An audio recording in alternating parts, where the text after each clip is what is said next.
okugezaako okusimba emiti as part of Stanbic Bank's tree planting week. Yes, tree planting week Stanbic nga abavujjirizi ku nkole ya running out of trees gite roots campaign basazeewo wiiki eno bagiteekeyo okubeera nga basimba emiti ate balina target ey'okusimba emiti omutwalo gumu okumala wiiki eno mu wiiki eno ejja. Omuti ogusoose gusimbiddwa wano e Kololo naye ate waliwo okusimba mu regions endala eza Uganda mu Western, Embarara, Gulu ne Mbale. So bajja kuba basimba, bajja kuba basimba nga bakwatiganira wamu n'aba district, then ne offices zaffe eza Ministry of Water ziri mu regions nga Embarara ne Mbale ne Gulu. Kati Gulu baba bakolaganira wamu n'aba district nabo okubeera nga basimba, naye ate omuti ogusembayo gujja kuba gusimbibwa eri ebweya ekajjansi nga eri yonna wena ababiwedde bagende bagusimba eyo. Naye kati mu nkola eno abaana nga bwe basimba, kubanga tusimba mu bifo ebyenjawulo, gavumenti yavaayo nekwataganira wamu n'ebitongole ebyobwanakyewa ne kampuni obukulembeze obwensikirano n'amasinzizo okubeera nga bagikwatizaako mu target eno ey'okusimba emiti. Kati tulina target ey'okusimba obukadde 40 nga tusinziira ku namba y'abantu Bannayuganda abasobola okusimba omuti at least gumu buli mwaka, naye ate okubeera nga tusobola okulaga obukakafu nti emiti gyasimbiddwa, tulina enkola ey'ogimapinga. Mu kugimapinga tukozesa amasimu gano aga smartphones, nobeera nga osobola okukuba omuti ekifaananyi nga bwe batulaze wali ne ba partners baffe aba Tree Adoption Uganda batuyambako mu nkola eno ey'okubeera nga tumapinga.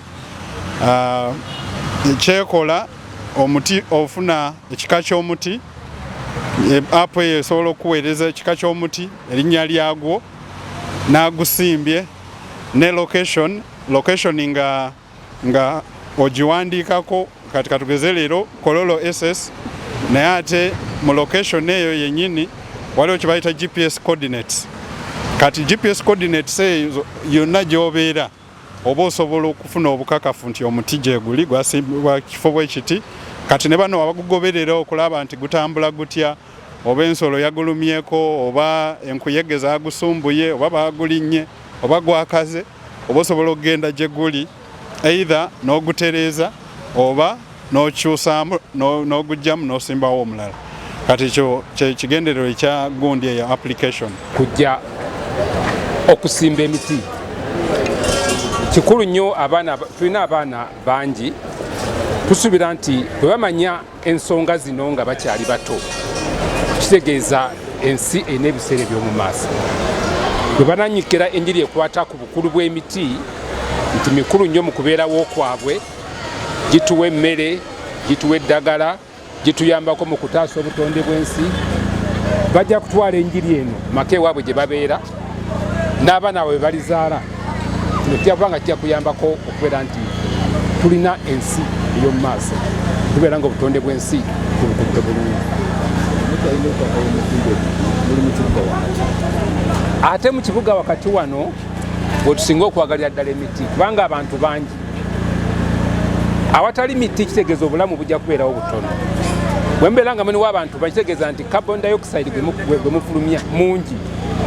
Twetaaga emiti okusobola okutwala carbon dioxide ono bamufuule empewo gye twetaaga. Kati olw'okuba nti tuli bangi mu Kampala, twetaaga emiti mingi mu Kampala.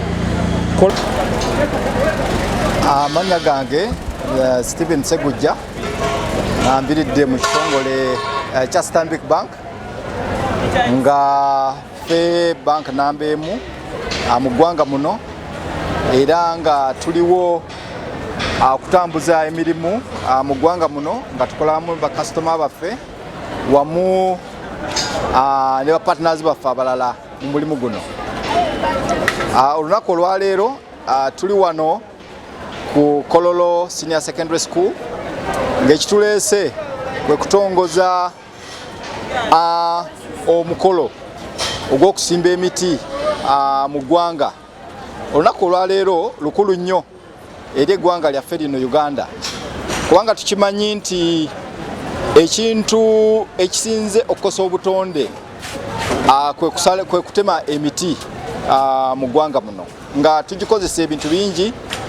Mulimu okufumbisa, mulimu n'okukola ebintu ebirala, okuzimbisa nga bwe mubimanyi. Naye kitukakatako nga bannansi okwenyigira awamu okuddawo okusimba emiti, era tutandikidde omulimu guno mu masomero gaffe, kubanga nga bagamba nti emiti emito gye gizimba ekibira, era tulowooza nti okutandikira mu masomero gano kyankizo nnyo eri okusimba omusingi omugumu okulaba nga tuzzaawo ebibira byaffe wamu n'okusimba emiti okuzzaawo obutonde.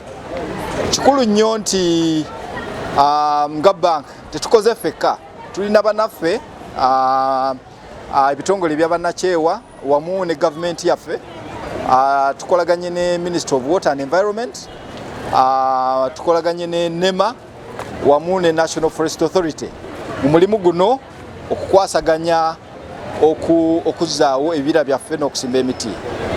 Kikulu nnyo era okumanya nti ffe nga banka omulamwa gwaffe nti Uganda ge maka gaffe, era kitukakatako okwenyigira mu kuzimba eggwanga lyaffe. N'olwekyo tuvuddeyo wamu ne bannaffe abalala wamu n'amasomero gaffe wamu n'ebibiina ebirala okukwasaganya omulimu guno okuzzaawo ebibira, tumeere nga mu myaka egy'omu maaso abaana baffe n'abazzukulu baffe balibeera mu nsi muno ne bagyeyagaliramu, ng'obutonde we buli ate nga n'ensi bagyeyagaliramu. Webale nnyo. Ndi muyizi Kololo SS. Ndowooza ensonga tulina okusimba emiti, tulina okukuuma obutonde olw'okubanga gino emiti gye gituyambira ddala mu nsonga ez'enjawulo, gituwa fresh air mu environment yaffe, gituyamba okukuuma obutonde. Gitukuuma okusimba emiti tweyongera okukuuma obutonde mu nsi, kuba tulaba nga ebiseera bino tufunye ebizibu bingi ebivudde mu kutema emiti olw'amanda n'olw'ebintu ebirala, era tuzze tulaba ebifo eby'enjawulo nga bitandika okubulwa enkuba, abantu bafuna enjala. So gitukuuma okusimba emiti tupromotinga okukuuma obutonde bwensi era n'okuziyiza okufuna enjala n'ebyo ebirala biva mu kutema emiti mu Uganda ne mu bifo ebyenjawulo waneeno. Ndeza endwadde z'omu mawuggwe, kubanga emiti gino gisengejja empewo gye tussa, gituyamba n'okusoma obulungi, kuba oba mu mpewo etali nnungi concentration mu class eba ya wansi.